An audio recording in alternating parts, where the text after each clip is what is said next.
Big welcome to all of you. There are over 140 people registered for this from all over, so numbers are rising, about 50 at the moment, so it's fantastic. I'm chair of the Icon Archaeology group. This is the second of our lunchtime lectures this year. Next one we hope to be in May, and we're always looking for ideas for these events, so please do get in touch. We've allowed about an hour and 10 minutes for the talk, and then 20 minutes at the end for your questions.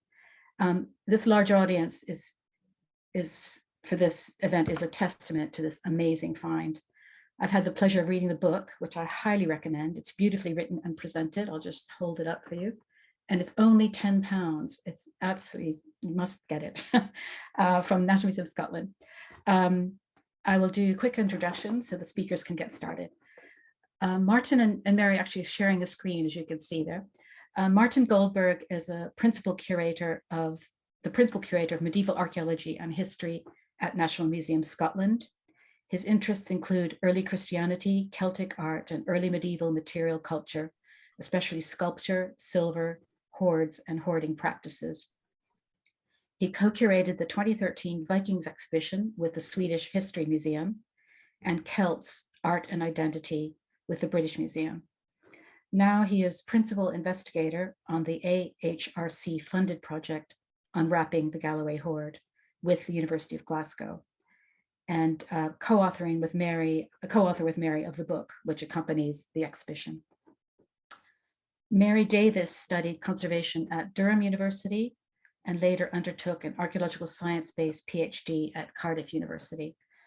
She worked at the National Museum of Wales for nearly 20 years, becoming head of archaeological conservation and analysis, and then principal analytical science services officer.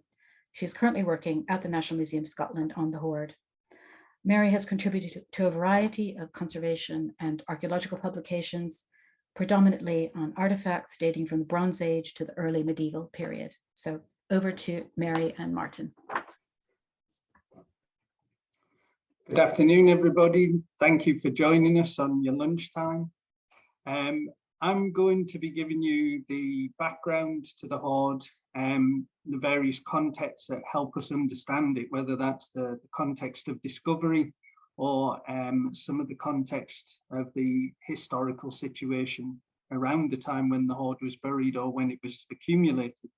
But the real star of the show is Dr. Mary Davis, who will be telling you about the conservation programme that we were working on between 2018 and 2021 when we put the exhibition together, Galloway Hoard, Viking-age treasure, which is currently on display in Kirkcudbright Art Galleries and Museum. The Galloway Hoard was discovered in 2014, and a lot of the archive that we have from the day is based on the images of Martin McSweeney, who was one of the metal detectorists that were there on the day. So a team of metal detectorists had been working the fields around Balmagee in Dumfries and Galloway, and there had been previous discoveries of silver, random finds of silver, and this one day in September, they came across a spectacular group of silver. Derek McLennan, who is the metal detectorist who claimed the ex gratia award, he's on the left of the image there, taking a close-up picture. He phoned the treasure trove unit, and the treasure trove unit arranged for the county archaeologist to attend, who is Andrew Nicholson, who you see in the middle of the picture there. So a lot of the information that we have from the day is based on a series of photographs, and we'll be showing you some of those images as part of the context of discovery, which I'm sure you can appreciate affects the work that we've then had to do on the conservation and the integrated research program. So one of the great things about the Galloway Hoard is that we can, unlike many hoards, give it a context. There is an archaeological context surrounding the pit that the hoard was discovered in. So in the week or so after the hoard was discovered, there was a strip and map So not a full excavation, just a strip and map to see what features were in the subsoil surrounding the original evaluation trench, which is here. And so the Hoard pit looks like it was buried in between a series of post holes that have been interpreted as a structure and hopefully a contemporary building. Excavation has not happened since then. The site, this strip and map was done in order to schedule it and legally protect it by Historic Environment Scotland. The strip and map was done by AOC Archaeology, who were also then commissioned to do the initial conservation for the evaluation process as part of the treasure trove process. So this is what the material looked like when it was first discovered. This is a series of arm rings and ingots, 11 arm rings and 11 ingots, and face down with its silver showing and a very fine spiral silver chain wrapped around it, a pectoral cross. So this in itself would be an amazing find for anybody. And you know, they were very excited, and a lot of time was spent recording this top layer of the hoard. But unfortunately, as the day crept on, they cleared this batch of material and checked the gravel, what looked like underlying natural gravel, with the metal detector, and they still got a booming signal. So the county archaeologists decided to continue digging, and underneath this, what turns out to be the top layer of the hoard, was a much richer deposit beneath. So those arm rings and ingots can be put into a historical context. They give us the context that allows us to date the hoard. So the arm rings are referred to as Hiberno-Scandinavian broadband arm rings. And as you can see from this distribution map, they are mostly found in Ireland, in smaller deposits, often single deposits, and then in a few much larger hoards in Northern England, and now with the Galloway Hoard in Southern Scotland. So this is the ranked dot. The dots are ranked by size, depending on how many of these arm rings were found in these particular deposits. So this is the second largest hoard after the Cuerdale Hoard from Lancashire, which is in the British Museum collection. So those Hiberno-Scandinavian broadband arm rings, it's a complex, a mouthful of a title, but it gives you the context of Scandinavian interaction. And the Hiberno bit is obviously around the Irish Sea zone. So we can see that in the late 9th century, there is a new silver economy in the Irish Sea zone. There are new influxes of silver from continental sources, and they are manifest in this distribution of arm rings and ingots. The arm rings, where they are found in hoards with coinage, give us a date range, roughly a 50-year period from about 880 AD to 930 AD. We're dating the Galloway Hoard roughly to 900 AD, simply at the moment as a sort of round number that's easy for the public to grasp, but also because we can't really define it any more closely than that. There are no coins in the Galloway Hoard, as in contemporary coins, that would allow us to date it. We will show you one coin later on that is part of an unusual object that turns out to be a relic. But 900 AD seems to be our best bet at the moment, although of course we may be able to refine this further in the future. So this is the structure of the deposit. We'll be telling you a little bit more about these 4 parcels that you can see here. And that's one of the really unusual things about it, is it has a context and it has structure. And the structure helps us build up relationships between different types of material in the hoard, and really sort of allows us to explore this complex composition of material in great detail. So based on the interpretation of Andrew Nicholson, who was there on the day, we've been referring to the top layer of the hoard almost as a decoy, because there was what looked like natural gravel underneath. This must have been redeposited natural from the surrounding soils. And it seems to have disguised this much richer lower layer, which contained twice as much silver bullion as the top layer, an unusual arm ring cluster, and then this silver gilt vessel that contains most of the complex materials and organic preservation in the hoard. So I'll hand you over to Mary now, who will tell you a little bit about some of the work that she's been doing. Hello. Well, I thought I would start with the cross because it's such an iconic object, and it does demonstrate some of the conservation work that was done, particularly the mechanical cleaning, which I tried to stick to where possible. So this was how it was when it was first dug up in 2014, and this is how it was in 2018. So you can see it's dried and encrusted and much more difficult to see what was going on. But from the earlier picture, you can see that it's amazingly highly decorated with patches of gold and yellow, and it's depicting the 4 evangelists.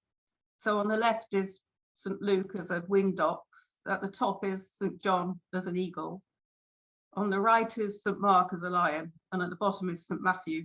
He just gets to be a man, he doesn't change.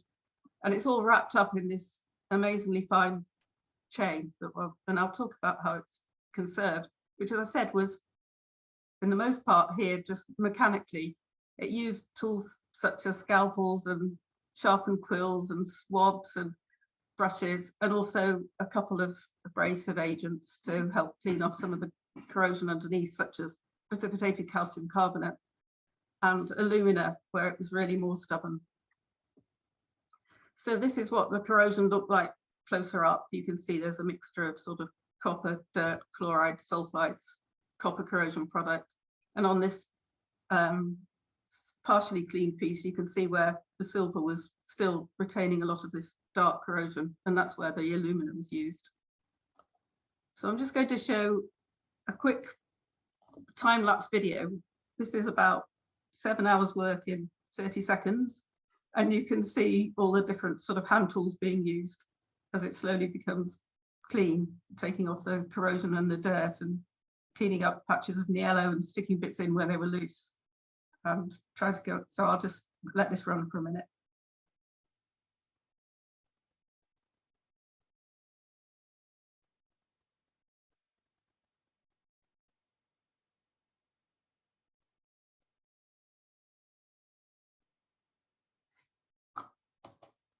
Oh, I didn't want to throw again. So this image shows one of the arms of the cross half cleaned. You can see that you start to see these sort of distinctive areas of gold coming up in little sort of clumps, really, showing its hind leg and its tail. And this was quite an interesting sort of technical thing, because I hadn't really seen this before. But when you enhance the X-rays, you can see how much gold there is. And by sort of colouring the gold areas, you can also see that they seem to be using roughly the same amount in each arm. And as Martin noticed, the left and the right arms are almost mirror images of each other. And this gold has been cut, the silver's been cut out and the gold has been inlaid. And you can see that even though these look very similar, they're depicting very different animals here, an ox and a lion. But this does help sort of show how the animals were, well, the cross was decorated, because the outline of the gold actually cuts through the ears and the horns of the ox. So although the features actually stand out, the gold is the main part, but the silver and the yellow are actually also depicting the animal's shape. And just to go show you some of the detail, this is one of the eyes of the ox, and this is its pupil, which is just over 0.5 millimeter in diameter. And you can just see here that how they outlined this circle to take out the gold, which hasn't always come out, but blame them completely for that. And under an SEM, you can see the tools that were used to scrape out the gold inlay to put in the yellow, and two different types of niello have been put in, one that nearly filled it and another sort of gap fill at the end. And just to show you how the sulfur in the niello actually depicts the ox more than anything else, are these maps. So the sulfur map with the red shows actually the mouth of the cow much better. The gold stops clean off after his sort of nose, and the silver does the rest. So that's the cow as it was, ox as it was complete. And this is the arm of St. Matthew, which is a poster boy for the exhibition. And you can see his gold inlay slightly differently, but again, you can see the same thing happening here, is that the gold for the halo has been marked in, but as they've depicted his face, they've caught the end of his nose, so he's got a shiny gold nose. And you can see how his hands have been marked out in the niello, and also how the gold, where it's next to the silver, quite often causes the silver to deteriorate around the outside. And to go on to the eagle of St. John, here he is cleaned, and there's just a few details that I'd like to point out. Again, you can see how the gold of the wing has been cut into and the niello inlaid into. And if you look at his beak, there's a tiny little nostril, which is just a dot when you see it in real life. But when under magnification, you can see this is actually a carefully carved triangle. And the long side of this triangle is just about 1/4 millimeter long. So the detail that they're taking and I don't know, their eyesight, pretty amazing.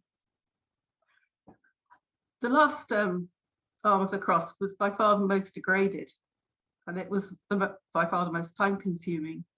So you can see here a little bit more of the condition it was in. Some of the silver has got this sort of bold chloride corrosion sticking out. And also a lot of the niello was standing proud. And there was it was far more, it was sort of disintegrating in places as well. So this is an image of the niello sitting proud in one of the cleaner areas actually, but quite often it had distorted because it had, and didn't fit right back into the channels that had been cut. And I'm going to make a slight digression here because the niello on this hoard is interesting in lots of ways, but one of the things I hadn't seen before was these silver curls that were growing out of the niello, which was really strange. And this wasn't just happening on the cross, but on quite a lot of the objects in the vessel as well. And because some of this niello was loose, you could take it out and we can have a look at some of the curls growing on it. And also the underside of the niello, you can see why it was pushed out, because the chloride underneath had pushed the whole section out from its inlaid area. And you can see this, it's very narrow little strips. They're only about 1 millimeter wide. So this silver curls, which seem to grow on the niello, was sort of confirmed in the SEM. This isn't a great map, but if you look at the sulfur map at the bottom, you can see the areas that are rich in sulfur represent the niello, which is there, and the silver is growing out of these. And though this seemed a very strange phenomenon, I did manage to find an article which is really interesting, and I put down there from somebody in Germany who was looking at natural silver wires because he was interested in them for the electronic industry. And he's done quite a lot on their structure. But the other thing you can also see is that actually these silver wires and curls are quite collectible items by sort of geology specimen holders. So this is a much, much larger example of wire curls from a mine in Saxony in Germany. But you can see how much it echoes the microscopic bits of silver wire coming out of my object there. And in a similar vein, this is from a mine in Colorado. And again, the curls here show the same sort of striation as my microscopic curls there. So this is quite an interesting feature of what's happening. I'm pretty sure it's grown during burial. And I've put, this is a different object, but just to illustrate what I think might be happening to some level with the curls, is the top area here is actually a void. And here we've got curly malachite growing, which has been recognized quite a lot and mostly grows where it's been in voids or been protected or hasn't been squashed or crushed, so the fine fibers can still exist. And here we have the silver curls on the other side. And I think that's probably partly why they grew, because they were protected in this vessel and not sort of subjected to things blowing on them or the change in the environment. And the center of this brooch shows a little bit more what happens when the silver curls are cleaned, which is really variable. Sometimes you just get little nodules of silver poking up, but in some areas the silver seems to be coating the whole of the yellow area. And this has been observed before when I've seen it on objects and didn't really understand why it was happening. And Sulanese, who's written a lot on the yellow, thought there were 3 reasons. If you had silver in the yellow, it might be because the silver wasn't completely converted into the sulfide, or that by heating the yellow, it might have reduced it back to the silver metal, or that conservation treatments could have reduced it back. And all those are possible. But now there's this other possibility that silver is actually growing out of the acanthite, the silver and yellow, onto the surface. And this is sometimes what's being observed. So to go back to the lion, this area shows how the silver chloride had affected part of it. And here's the yellow again. And when the chloride was removed, it was quite messy underneath in lots of ways. The yellow was coming proud. The silver was very sort of oxidized, and you can see how dark it is. And so that's where the alumina was very useful in trying to clean up very difficult areas like this using very fine swabs. And so on a less corroded piece here, you can see it before and after, and the silver and the yellow come up quite well. But where there was a lot of this chloride, you can see that the silver is incredibly pitted and much more damaged. And the area that was most damaged is here at the bottom, you can see on the finished part of the lion. So that was the cross, but the chain was also a challenge in its own right. It was very fine pieces of coiled silver. And you can see on the right-hand side that several lengths of these spirals of silver were joined together by threading one into the other. And so they made actually quite a long chain to wrap round. And the chain was in variable states of corrosion, dirt, degradation.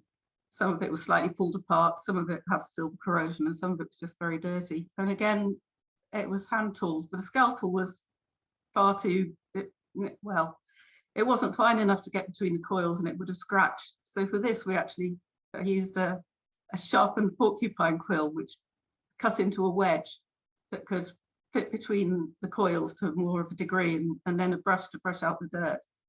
And this is the cleaned area when it was done. And you can see the joins here.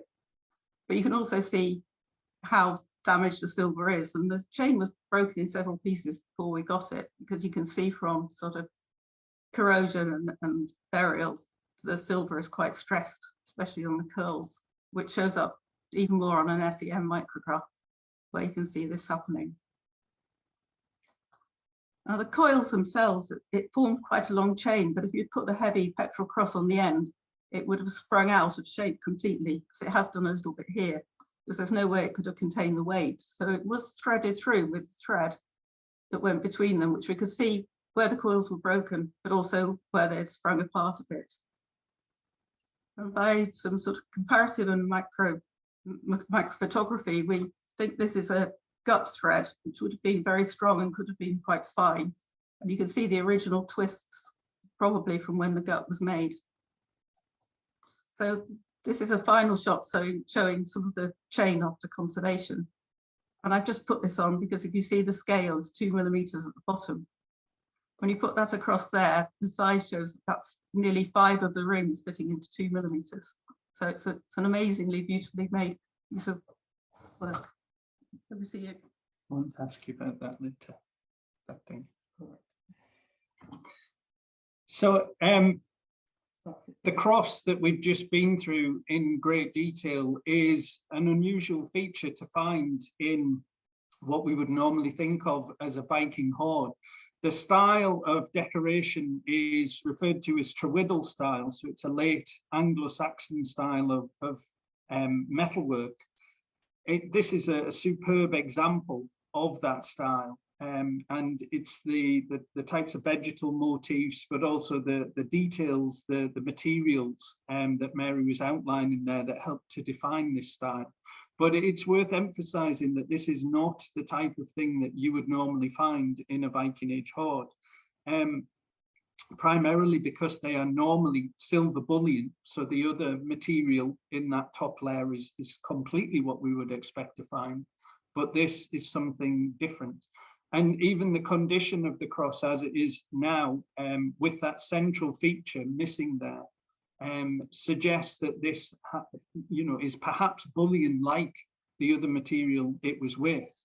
It certainly leads us into asking a whole series of questions about the nature of this hoard, who deposited, and what the material was intended for. And these questions only get magnified as we go further through the deposit. And you'll probably get sick of me saying eventually that there is something unusual here, because the further into it you get, the more unusual it becomes. So we're going to move on to the lower layer of the hoard now. And as I said, this parcel of silver bullion in the lower deposit, there are twice as many arm rings and ingots in this lower deposit. There is a different type of ingot. There is less hack silver in the lower deposit. So although we can compare and contrast, there are certainly things that connect the lower and the upper deposit, but there are also some interesting contrasts that make us think about how this assemblage came together over time. So these are the three that we're going to focus on from now on. Here they are in the ground. So although that schematic shows them sort of exploded so that you can compare them in relative scale to each other, in the ground, that silver bullion was mostly flattened arm rings and very compactly bundled together. Here you can see the vessel just emerging and the arm ring cluster that we'll come to in a moment. But that silver bullion, there is only one complete arm ring in this lower bullion deposit, and it's actually a totally different type of arm ring. It's anomalous to the rest of the broadband arm rings that are throughout the hoard. And this is probably a Scandinavian type of arm ring. So one of the imports into this material. As a cluster here, you maybe can't appreciate some of the nuances, and one of the things that we're going to have to do is organize this material.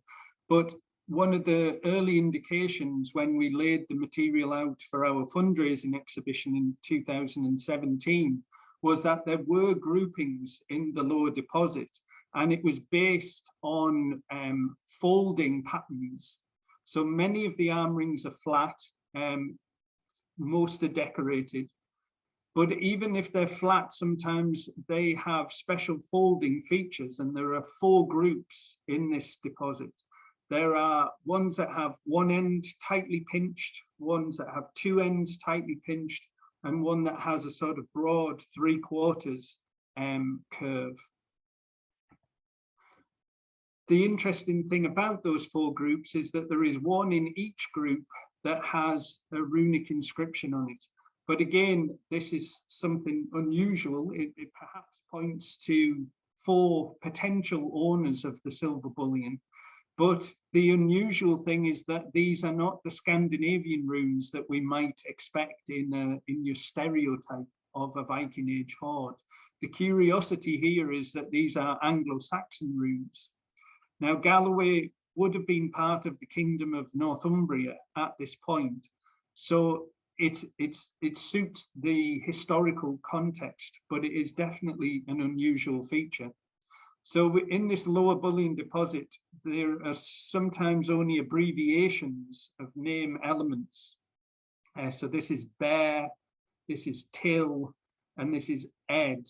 And so Ed could be the first element of names like Edward or Edgar, contemporary Anglo-Saxon names. The largest arm ring in the lower bullion also has the longest inscription. And although we can transliterate the characters, we don't have a translation of what it means yet.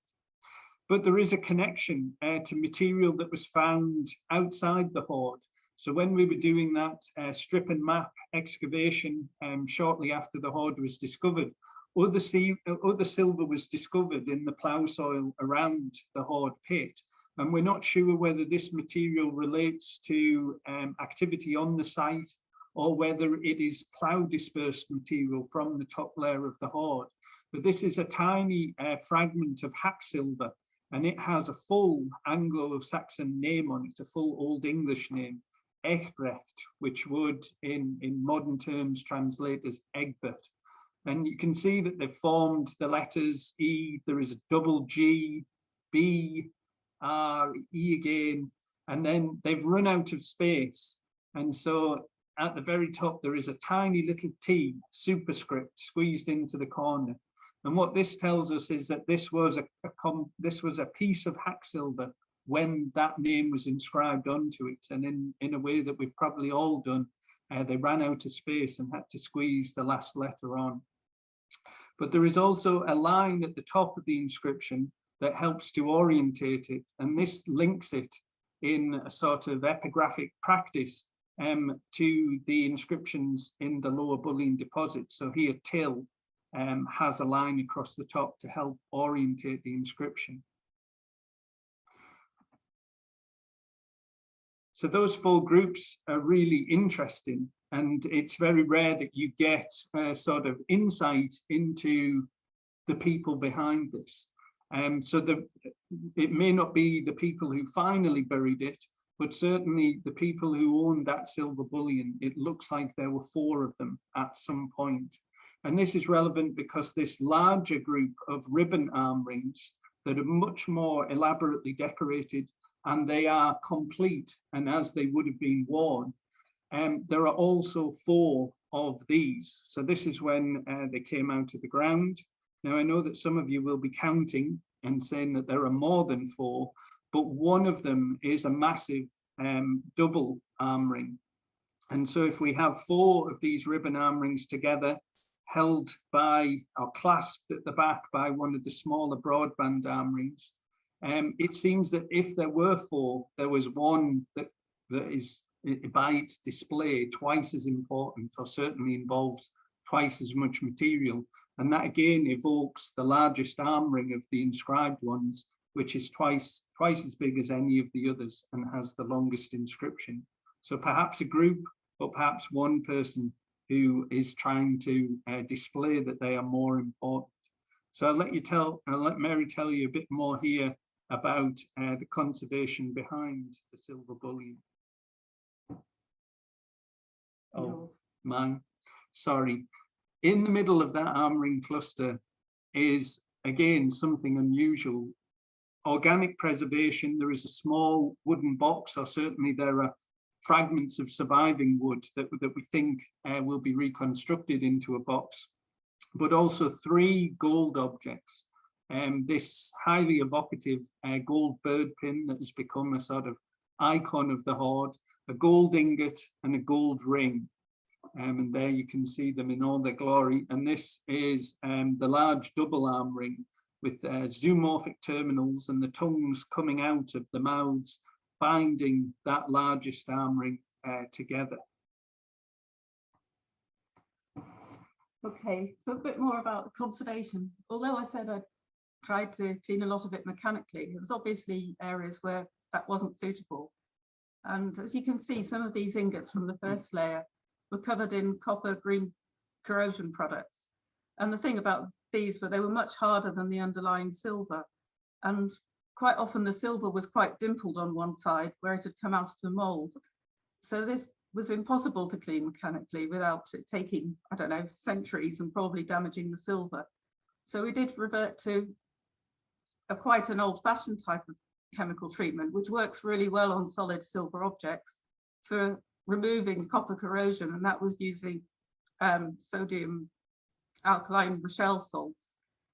And you can see the results there of just quite simply immersing and then taking it out, brushing it off and rinsing it in quite an intensive rinsing regime to get as much of the chemicals out as possible. And you might think, well, why do you need to clean that off so much? Well, it was partly so that they looked a bit similar and you could see their size and weight. But also, if you look carefully in the middle two, there's two crosses that have been incised. And there were marks like this on the ingots and the arm rings that we didn't want to miss. that were put there before the hoard was buried. So cleaning sort of solid silver objects was quite straightforward, but that was more difficult when it came to objects like these brooches from within the vessel. And these also had copper corrosion products in part of them. And we noticed quite early on that where the silver had been in contact with organic materials, especially in the vessel, it had corroded. So there's a sort of series of things going on here that help preserve the organics, but also help corrode the metal. Was the silver all contained some copper. And when the microorganisms which were adjacent to it were degrading the textiles that were sat on it, they produced enough organic acids to promote the corrosion of the copper preferentially onto the surface of the silver. But this copper in turn was toxic to the microorganisms. So you sort of get a balance where the copper corrosion is actually slowing down the microorganisms and helping to preserve the textiles. And within the vessel, this was quite important because we got a lot of organic preservation in quite different states. But back to this object, we did want to clean off some of the more disfiguring corrosion, but because these were backed with very thin gilded plate that was actually corroded all the way through in places, and sometimes the gilding was just directly onto corrosion products, there's no way we could immerse these objects because otherwise we would have lost part of the backing. So we tried a couple of different ways of doing localized cleaning, and this was by using gel. And I used gel with the alkaline Rochelle solution to try and keep the same chemicals throughout. And this was an agarose gel. It was applied locally and left in situ and then peeled off, and it softened the corrosion underneath. And that could be removed more easily with a scalpel, and then several layers of this were done. And it was quite time consuming, but it did work to clean localized areas really effectively. And this brooch was done by my colleague, Bethan Bryan. And you can see that it's actually cleaned up really well. Another solution I've tried using, which maybe was a little bit easier to handle in some ways, but a little bit more running, was in CMC. And here you can see using the same method applied onto the top of this sort of silver frame on a crystal ball. On the right hand side, you can see that it's going a characteristic blue color after a while, and it just gently comes off, removes itself without leaving a residue. And that softens the corrosion underneath. And again, the process can be repeated and locally removed. And again, we can see the design coming out from under the crystal. Well, that was fine for copper corrosion products, but silver corrosion products can be really problematic and eat right into the silver as well. So we felt the best way of cleaning the silver was by electrolytic reduction. And to do this, we had an electrolyte, which was 1% sodium sesquicarbonate. We used an anode, which was a platinum plated titanium mesh. The cathode was obviously the object. Within the system, there was a potentiostat, which was to control a third electrode, which was a reference electrode, so we could make sure that the voltage was maintained at the correct parameters to reduce both silver chloride and sulfide back to silver. And this was a relatively quick treatment, actually within the tank, and then it could be brushed and again rinsed. And you can see that it was actually really effective. And here is the setup. There's the object as the cathode, the mesh, the potentiostat, and the controlled supply to the lab, the reference electrode, and the electrolyte. And again, some just examples of how quickly and effectively it cleaned. But again, that was okay for silver objects that were entirely silver, like the ingots and the arm rings, most of the arm rings. But it wouldn't have been at all suitable for anything with niello, and a lot of the objects did have niello in them. And also, it wasn't suitable for objects such as this, because this had the arm ring that bound the 4 other arm rings together was actually heavily corroded in copper, was probably a far more debased metal to start with. And so if we put this into the tank, there was a real chance that copper would be replated onto the surface of the object. And you can see even after superficial corrosion has been removed, that there was still quite a lot of green corrosion. So this meant this particular broadband arm ring had to be cleaned locally before we could immerse the rest of the objects. And this was carried out by my colleague Charles Stable, who's been using an electrolytic pencil quite a lot. And he did a test error, you can just see here, which worked quite well. And the pencil is very effective, but it's usually used for small amounts of much lighter tarnish. And it would have taken a prohibitively long amount of time to have tried to clean the whole set of these arm rings, which were quite fiddly and quite physically delicate at their joins as well. So after he felt that this was working as a method all right, it was immersed in the tank. And you can see here the type of corrosion on the top for the silver and on the bottom for the copper. And this is how it came out when cleaned. You can see how the process has maintained the detail of all the stamping in a very crisp way and got down to the metal without damaging it at all. And a final view of how they looked when they were conserved. So everything that we're going to show you for the remainder of the talk is all contained within this silver gilt vessel. And this is where you start to encounter the really unusual range of materials and objects, things that you definitely wouldn't find in a Viking-age hoard. I should just mention that those three gold items, the bird pin, the gold ring and the ingot, help to make up a collection of gold within the Galloway Hoard. The rest of it is within the vessel. And that makes this the Viking-age hoard with the largest amount of surviving gold in it in Britain and Ireland. So again, an unusual element. But it's the contrast in materials within the vessel and outside the vessel that is really striking. So the silver bullion is mostly outside of the vessel, and this extra range of objects that we're about to show you were all contained within the vessel. So the vessel itself was wrapped in several layers of textile. There appears to be an inner plant fiber, probably a linen, which is the sort of blonde fabric that you can see, and then an outer layer of wool. And this initially concealed the decoration of the vessel.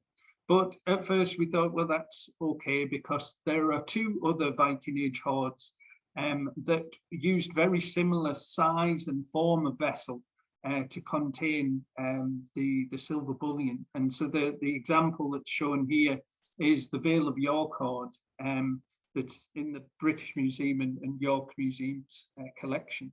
And so here you can see the Vale of York hoard. The vessels are thought to be Carolingian, so made sometime in the 9th century AD in Western Europe, in the Carolingian Empire. The decoration that is on them is connected to manuscript illumination that was produced in the 9th century AD in Western Europe. And so there is a Christian interpretation of these vessels, that they were picked, so they were used for some form in Christian ecclesiastical context. So what you can see is the Vale of York hoard is your typical silver bullion hoard from the Viking Age. It contains some broadband arm rings, but also lots of coinage, and that gives it a date. It's at the end of our range, around 927 AD, and just one gold arm ring within this hoard. But it's a good comparison. We certainly thought it was the best comparison for the vessel initially.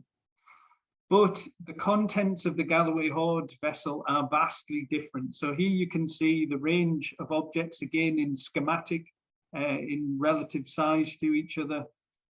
They were carefully packed inside this lidded vessel, which was about 10 centimeters high and 10 centimeters wide.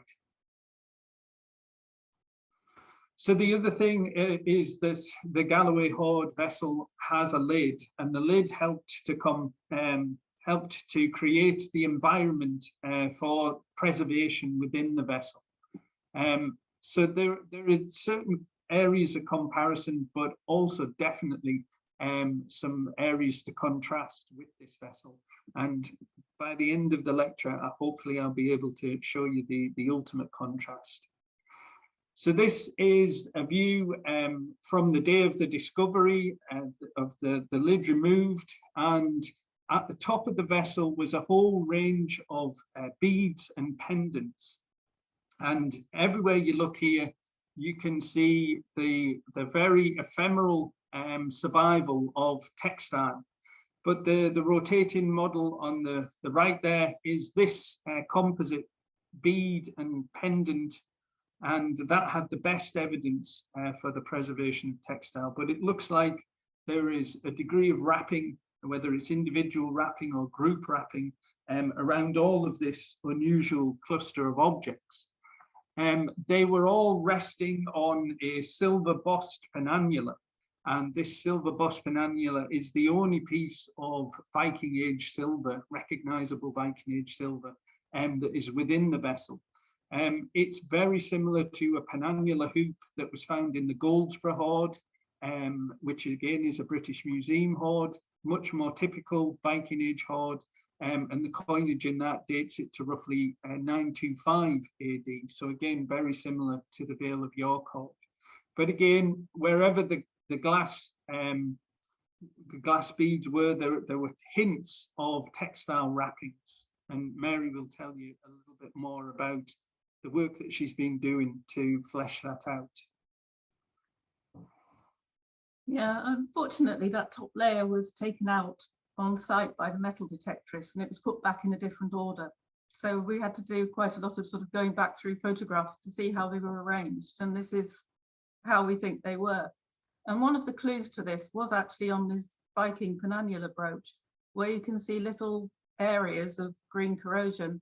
And this seems to be where the objects, if they were wrapped, would have been sitting on here and caused the copper to corrode out of the silver, as I explained before.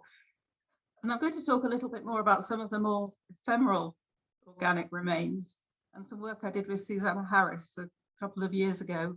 And you can see that there's some organics that have survived quite well. And I'm going to concentrate here on this area of the brooch and on this composite bead pendant that Martin discussed. So here again, you can see the different areas of green corrosion where we think that objects were resting on, wrapped in the textiles to cause this corrosion to occur. But this area has a little bit more features to it, and I'll concentrate a bit more on this, because most of the corrosion doesn't have anything significant to see. But here, down a microscope, we could see quite a lot that was going on. There was corrosion with very little form, as in a lot of the corrosion on the objects. There were also sort of brown stains on top of the silver.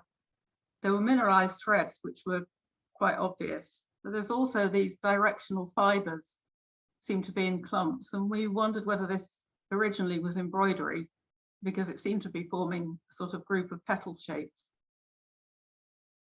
And this is it under higher magnification, and you can see the groups of threads here. Under the scanning electron microscope, we're able to see slightly different features. So we can see uncorroded silver metal, which comes up lightest on the backscattered electron image. We can also see where there's areas of copper corrosion, but they're just sitting on the surface without any features. But there are quite a lot of areas where there are sort of patterns within the corrosion products on the copper. And here, because of the darker color, you can see that many of these fibers are actually still contain quite a lot of organic material, the ones that are grouping in these bunches. And if you look at some of the areas where the copper corrosion is sort of more, well, has more shape and form, you can actually see how the fibers have formed narrow casts round. Well, the copper's formed narrow casts around the fibers. So even when the fibers have disappeared, you can see these sort of tube-like elements, which you can also see on here. And these are some of the fibers that were surviving within the copper corrosion.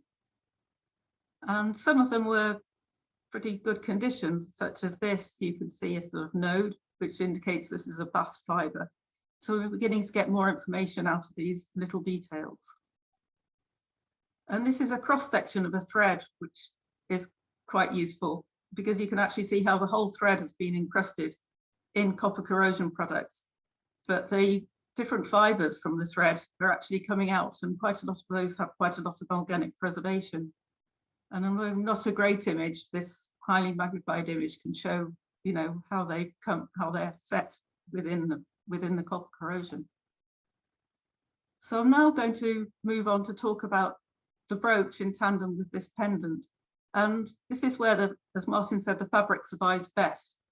And the most heavily mineralized part is where actually a pin from another object got stuck in. And it was a copper pin that corroded, so it became very green in that area. And this is the base, so it looks like it was the fabric was wrapped all the way around. And this is a close-up, and you can see that there's very variable condition of this woven textile. Some of it is very pale, and the individual fibers can be seen really clearly. Some of it starts to go darker or green, and here it degrades completely. And then we end up with these funny little petal-shaped things, mostly about 1 millimeter or just under 1 millimeter long. And when we looked at the back, although the pattern was slightly different, we could again see these little shapes about the same size. So to go back to the penannular brooch, this is the image I showed before. And if we contrast it with an SEM image of the fabric on the composite disc bead, you can see what we thought might be embroidery is actually just part of the weave that's bundled together, because this is an exact mirror image and shows exactly where the fabric from the composite pendant has got corroded onto the brooch. And if I superimpose the SEM image, you can even see here that many more of the fibers have remained on the pendant, whereas we've got many more of these channels remaining on the brooch. So this was able to show us direct correlation of how the fabric was being preserved in the corroded areas, even when it didn't look like fabric. And those are the channels going up again. So we then examined these bits, which didn't really look like anything, but we now think are the tops of or the bottom of the woven stitches that have corroded on, giving this little pattern of dots. And under the SEM, you can see how these look. So here's one of them. It's got an organic most area on it, and the fibers are present, but their structure is almost entirely degraded. Oops. And here's another one, and you can see that this has much less surviving organic material on it, but there is some towards the base. And at higher magnification in the SEM, you can see that they were once fibers, but they're now too degraded to identify. And then on some of these little petal shapes, there was no organic surviving at all, but the shape and the size denote that they were still related to how the fiber had imprinted on the metal surface. And just to show how this was relevant to other parts, this is actually the rock crystal I showed earlier. And some of these funny little shapes, looking a bit different, but very similar in size, cropped up on here, also showing that this had been adjacent to the material. And further down within the vessel, this brooch was actually next to a piece of cloth from one of the bundles of fabric. And under this, you can again see the similar patterns of these little sort of petal-shaped sort of groups within the corrosion products. And especially here on the niello, because this was a copper-rich niello in this case, and it seemed to have preserved the fibers better than the silver itself. You can see how the silver is relatively clean, but the niello has picked up the marks of the fabric dented onto its surface.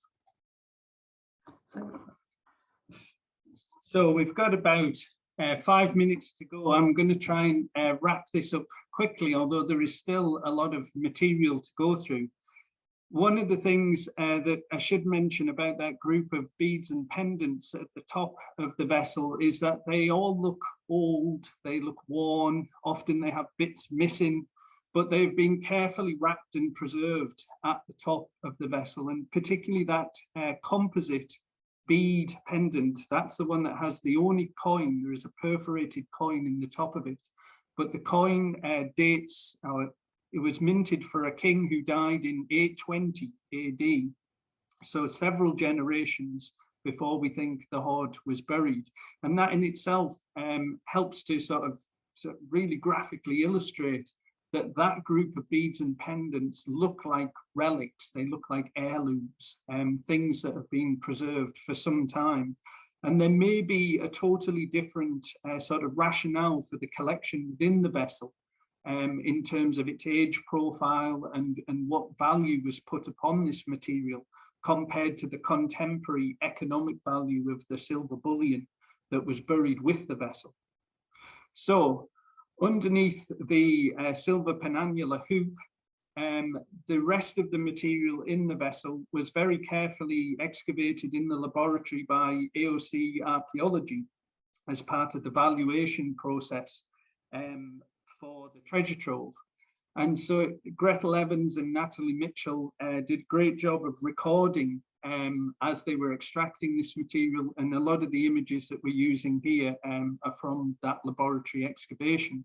So what you can see at the bottom of the picture is a whole series of Anglo-Saxon metalwork, very similar in style to the cross that was found in the top layer.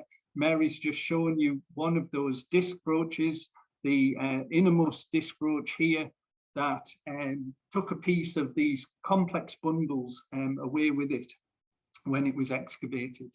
And so I'll show you a little bit about the Anglo-Saxon metalwork, and then we'll get to these complex organic and inorganic bundles.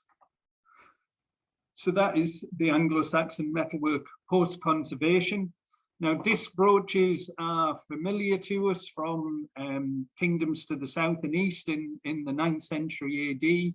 There are hoards in the British Museum, such as the Pentney hoard, but again, that type of material isn't normally found with Viking-age silver bullion. So that's the familiar element, although a hoard of these or a collection of these has never been found in Scotland before. But again, it's part of that Northumbrian context and links in with the Anglo-Saxon runes that were on some of the silver bullion. There are also new types of object here. So these quatrefoil brooches are related to the disc brooches, but they obviously are a different form, slightly different form, and they are decorated in a different way with these sort of evocative faces on them. So they're sometimes been referred to as face brooches.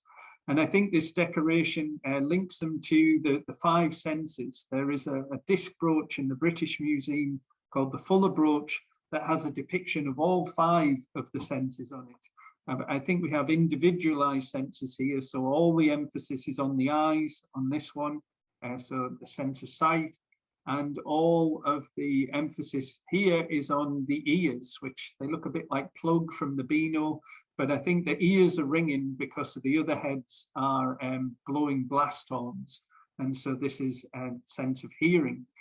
These hinge straps in the middle are completely unique in the corpus of Anglo-Saxon metalwork. There are 5 plates, 4 sets of hinges holding those plates together. So they look like they were meant to go around something. They're the right sort of size to go around a wrist, perhaps. Certainly seem to be some sort of dress accessory. The materials that are used on them are very similar to the materials on the Anglo-Saxon cross. So there is again potential for us to look at elements within the vessel in comparison to elements out with, and indeed a comparison to be made with the full corpus of Anglo-Saxon Trewhiddle style metalwork. So that was a bit of a race through, but that material is all stacked together, unwrapped here at the side of the vessel. These 2 complex organic and inorganic bundles are the focus, or a large part of the focus of the work we're now doing as part of our AHRC funded project, Unwrapping the Galloway Hoard. And so what you see here are 2 objects. There is obviously gold showing through, but we've been doing a lot of work on these recently to try and understand not just the gold objects within, but primarily with the textile researchers on the project, Dr. Susanna Harris and Dr. Alexandra Makin from the University of Glasgow. We're recording and identifying all these complex fabrics. that include silken cord and a silk lining within this, what seems to be a leather pouch. And these would be Scotland's earliest recorded examples of silk. So the rock crystal jar has really become one of the stars of the show. Here you can see the initial X-ray that was done by AOC Archaeology. It has a round top with a spout, a mesh of gold rope work that goes around the carved surface of the rock crystal, and a square base. And so the interpretation, this is about 5 centimeters high, roughly 4 centimeters in diameter. And the interpretation of this would be that it was a small jar, perhaps a perfume jar, or for oil. Here it is revealed by Mary's work out of its pouch for the first time. And one of the amazing things about this is that there is an inscription on the base in gold filigree. And the inscription has, again, an Anglo-Saxon name, Hywald, so H-Y-G-U, the A squeezed into the corner, L-D. And in Latin, it says, Hywald made me, or had me made. And there is also in the corner here, EP, Episcopus. And so this is an previously unknown Northumbrian, perhaps, bishop, certainly an Anglo-Saxon name, and gives us again another name to conjure with, to link this to some sort of historical context. The carving that we can now see on the surface of the rock crystal actually makes a lot more sense the other way up. And I think that this is a model of a Corinthian column capital. And the only evidence that I've found for these being made is in the Roman Empire. So again, I think this is a relic object. Sometime in the 9th century, it has been made into a jar by being mounted with all of this elaborate gold work. And the inscription on the base gives us that context. So to go to the vessel, this is again a focus of our unwrapping project. The vessel itself is still wrapped, but just poking out between the bits of bast fibre here, you can see a central icon, which is a crown on top of what seems to be a fire altar, so a crown within flames. And this has been revealed with partnership with the British Museum, Department of Scientific Research, and Dan O'Flynn, who did a series of images of this vessel for us so that we could show people in our exhibition what the vessel looks like beneath its textile wrappings. This is the other complex bundle from within the vessel, and we think that we're referring to this as a silken cord bundle, because silken cord that you can see here is the primary component. You can see the cord wrapping around, and the cord appears to be connected to these long socketed gold objects. So the gold you can see there poking through, and as white masses. This is not, as it sometimes looks like, a set of bagpipes. These are 2 long socketed mounts and a third mount that has shorter sockets. Mary's work has since revealed these objects. So here you can see these zoomorphic beast heads with glass eyes. This is the 4-socketed one, and these are probably terminal mounts for that silken cord with these long sockets. And now that they are extracted from the bundle, we can confirm that the silken cord was within those sockets. So once those complex bundles are removed, there is a mass of textile at the bottom, some of which will be elements that have percolated down from the wrapping of the beads and the pendants at the top. There is another large gold pendant here that we think is connected to the silken cord bundle. And there's the hinged straps. And this, most curious of all, is what we've been referring to as dirt balls. So these dirt balls are about Malteser size. They've always been my favorite objects within the hoard because they create such a contrast with the luxury materials they're surrounded with, the gold, the rock crystal, the silk. But you have to think that they themselves were something special in order to be preserved within this collection. Again, it's the conditions, the lid of the vessel, and the conditions within the vessel that has helped to preserve these. They aren't the sort of thing that we would normally expect to survive. Do you want me to carry on doing this? Yeah, okie doke. So you can see how they're formed. It's like kids with plasticine, two sausages interconnected and rolled in the hand. And it's that kind of human touch that I think really makes these objects stand out.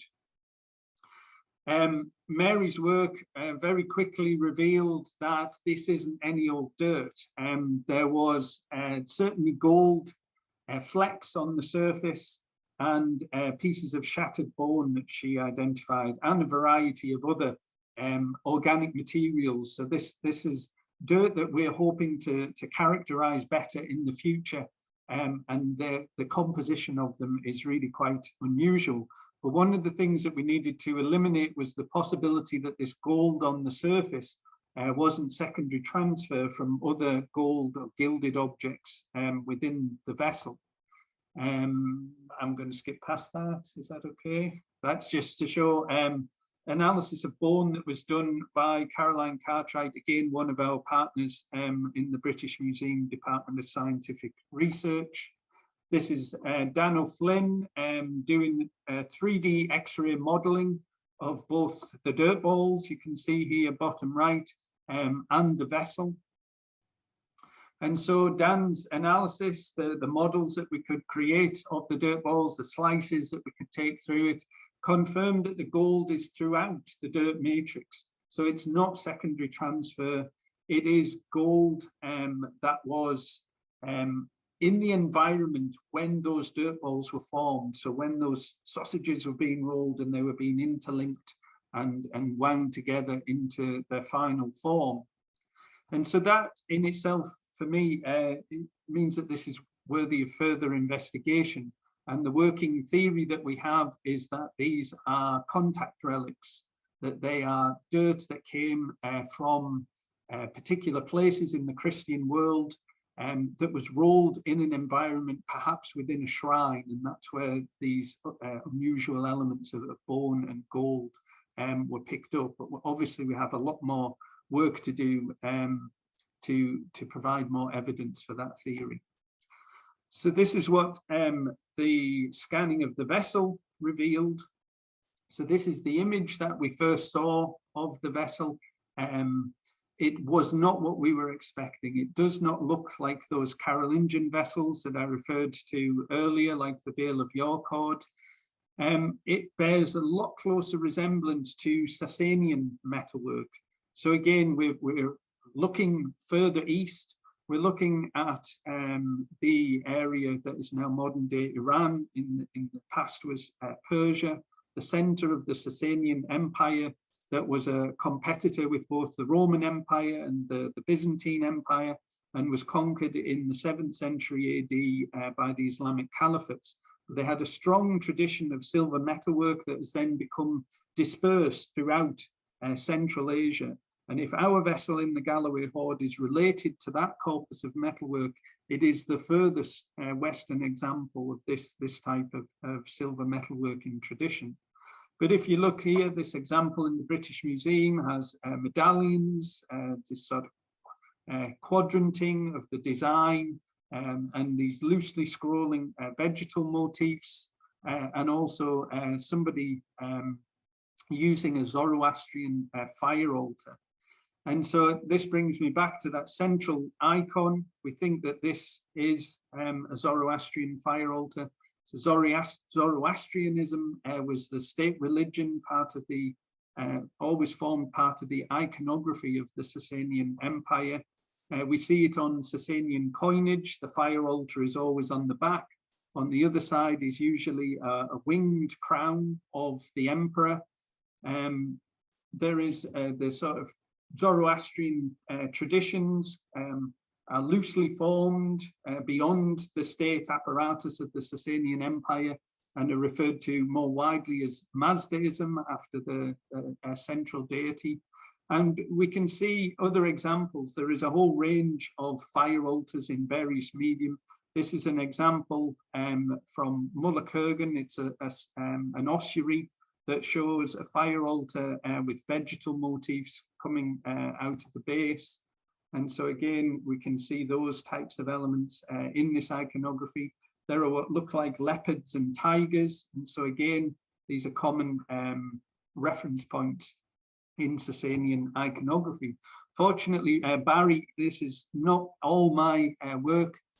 We stand on the shoulders of giants as ever. And Barry Yeager, who was writing up the Vale of York Hoard, very recently suggested that the form of these Carolingian vessels actually relies on the models from Central Asia, so particularly this type of cup that is a product of the Sogdian trade networks that were inspired, whose metalwork traditions were inspired by the Sasanian Empire.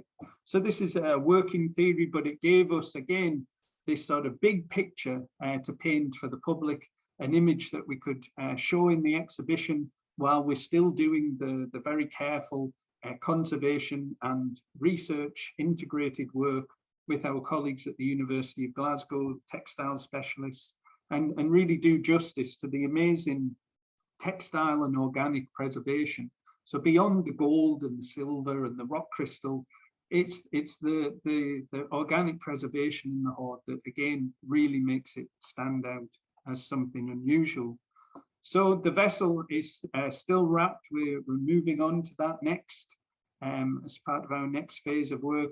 This is a photorealistic image that could be created from that 3D model that allowed us to show the public this vessel for the first time. So using technology to unwrap it as we continue to work on those textiles. I did not keep to my 5 minutes at the end there. I'm very sorry, but there was a lot still to show you. And I hope you can appreciate that there is a lot still to reveal in the future as we continue this work. We have to thank all of our sponsors, the many individual donors in Scotland and beyond who contributed to the acquisition of the Galloway Hoard in 2017, the many colleagues who have worked with us since then, of which some are named here, and of course the Arts and Humanities Research Council for funding the rest of, or the next couple of years at least, work on the hoard. Thank you very much. Thank you. That was perfect. We did say 1:10, so you didn't overstretch your time, so it's fantastic. That was just amazing. I mean, you could see why we wanted to have this presented, because truly remarkable to see all that metalwork and the textiles, and then to have the rock crystal and the dirt balls. I mean, it's just astounding. So I'm hoping there's some questions. Louise is going to help me with answering. Yeah, so if you have any questions, pop them either on the chat or on the questions and answers. And we have a question from Hugh, and he says, what gold impurity analysis has been done via, say, XRF, and does it help link the two hinge straps with the cross in compositions terms or any of the other items in the hoard?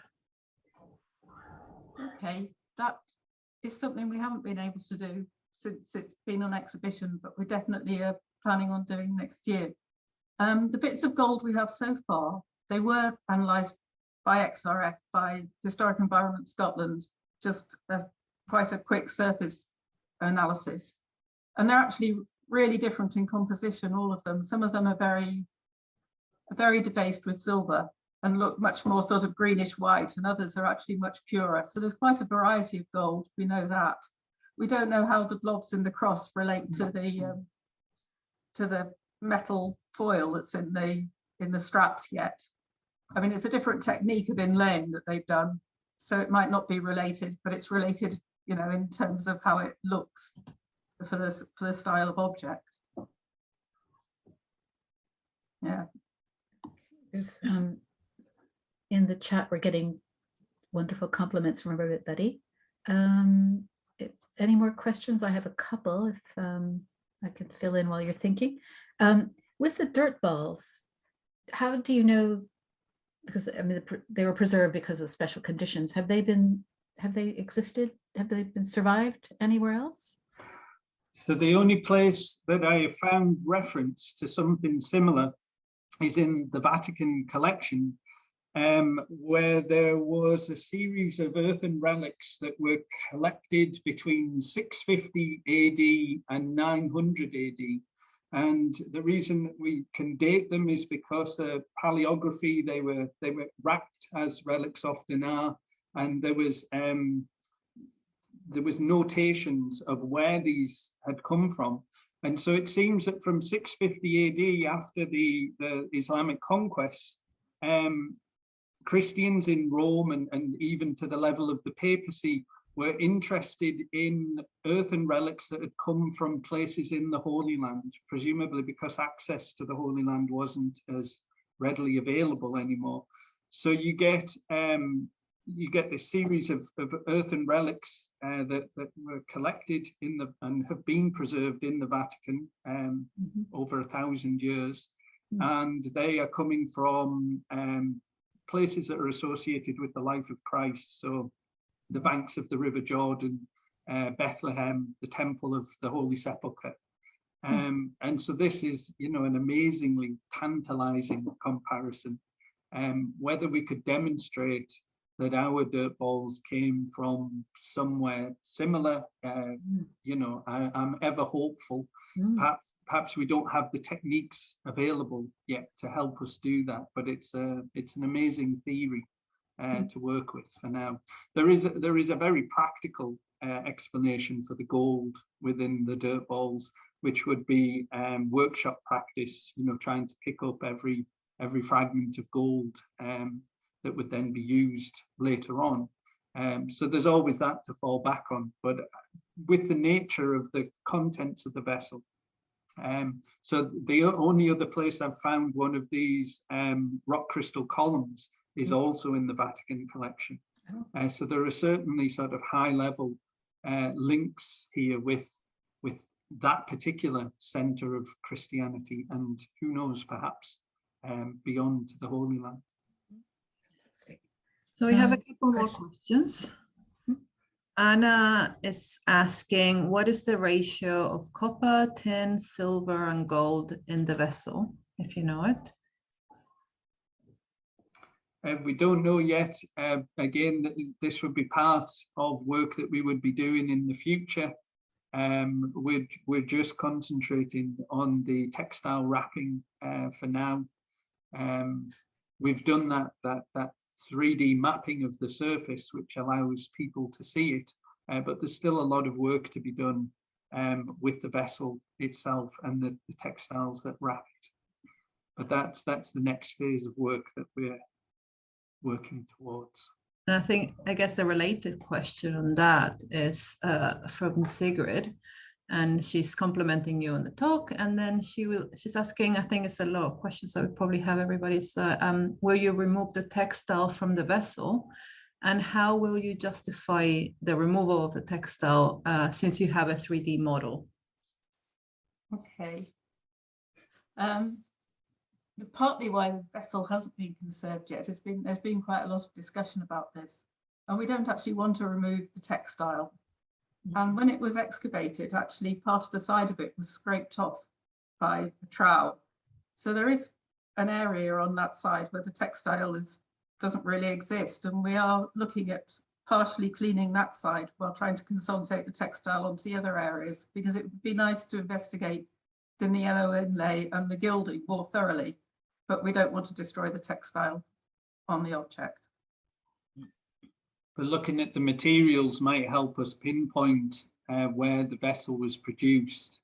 So within this sort of general picture that we have as a starting point, looking at either Sasanian or post-Sasanian or influenced by the Sasanian Empire, there's still a really broad sweep of territory to look at there. And perhaps it's some of the technical details of how that decoration was produced might help us get a little bit closer. And I think this one is one for Mary, is if you have any books that you recommend on the chemical cleaning of metals. Perhaps Helen. Gosh, that's a big question. Yeah, there's lots of I don't think different. a single book. No. Yeah, there's quite a lot you can get off the web in different articles from different conference proceedings. As I said, some of the methods are quite old, some are much more new. There was a reference to the Plico pen, the electrolytic reduction pen, which has been written about quite recently. And yes, it's just trawling through, available literature, really. I don't think there's any one source for it. No, yeah, I'm sure Plenderlith and Berna has some They of do those have the alkaline Rochelle, that is very old. Yeah, It's very old. they put that up as a reference because it just shows how old the treatment is, but it's still a really effective way of doing that particular type of object. Fiona McAllister is also thanking you, and it has been a great talk. And she asks, is the pendant near the bottom of the vessel inlaid with lapis lazuli or large areas of niello? If lapis lazuli, could it be sourced from specific locations in Afghanistan? We didn't have time to talk about the pendant, but it is actually a really interesting. The stone itself is a schist, which is quite a common stone in Scotland and Scandinavia. And it's quite a dark coloured one, but you can actually see the bands forming up the stone. But the interesting thing about that is that there are lots of microscopic gold streaks across the surface, and we think it was probably a touchstone for assaying the quality of gold. So we've done quite a lot of work on that, and we hope to do more when it comes back to the museum after exhibition. But at the moment, it definitely looks like it has sort of some value in its own right to be in this amazing case. But it was actually used for looking at the quality of gold as well. So again, it almost looks like a relic, the way that it's in this elaborate gold framework. And there are tiny little clips at the base of it where you could remove a pyramid cap and slide the stone out of the pendant. So it looks like it could still function as a touchstone, but was being very carefully preserved in this fantastic gold mount. Just a couple more questions. Stephanie's asking if there is any protective coating being used for the metal artifacts. Yeah, all the silver that's gone on display we have lacquered because we felt it needed it being sort of freshly conserved and cleaned just to give it more protection, because it's been on display. It will have been on display for a year and a half. Yeah. So the silver has been lacquered to give it some protection. But otherwise, nothing else has been done. What do you use for silver lacquering? Well, I've used what they use in the National Museum of Scotland a lot, which is actually B48 as a lacquer, which seems to work quite well. I mean, I've used a variety of things in the past. It seems to be almost whim of what museum or institution goes with. So that's why I went with that, because it seems to work and it's what's commonly used up there. So. And a last question, I think, from Thomas. Is the inside of the vessel also covered in preserved textiles, or is the metal accessible?